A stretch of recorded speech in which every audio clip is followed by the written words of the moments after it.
Welcome back to another quick guide. Today I'll teach you how to solve multi-touch problem in iPhone.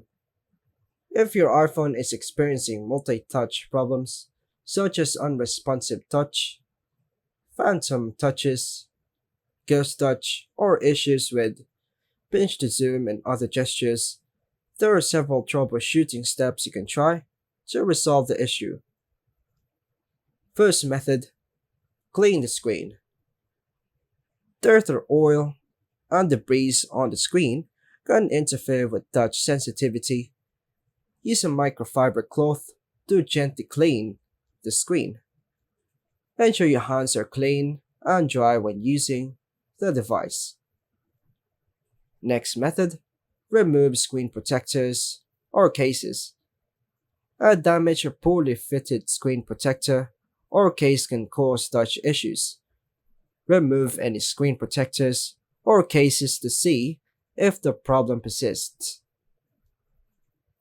Another method, restarting your iPhone can help resolve many minor software glitches. For iPhones with Face ID, press and hold the side button and either volume button until the slider appears. Drag the slider to turn off your iPhone. Press and hold the side button again to turn it back on. Another method, update iOS. Sometimes, touch issues are due to software bugs. Make sure your iPhone is running the latest version of iOS.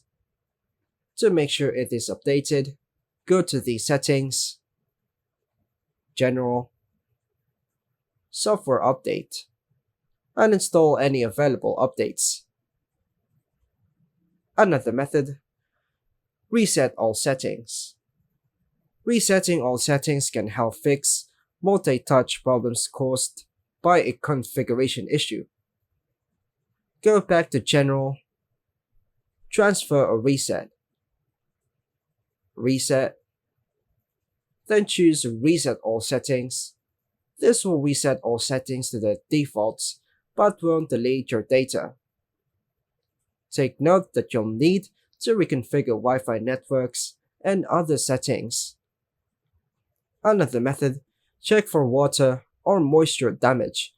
Moisture can cause touch screen problems.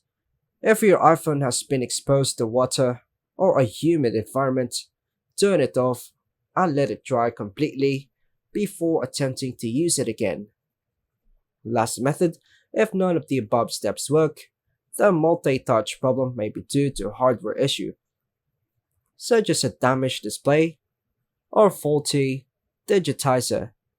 Contact Apple support or visit an Apple store or authorized service provider for further diagnosis and potential repair.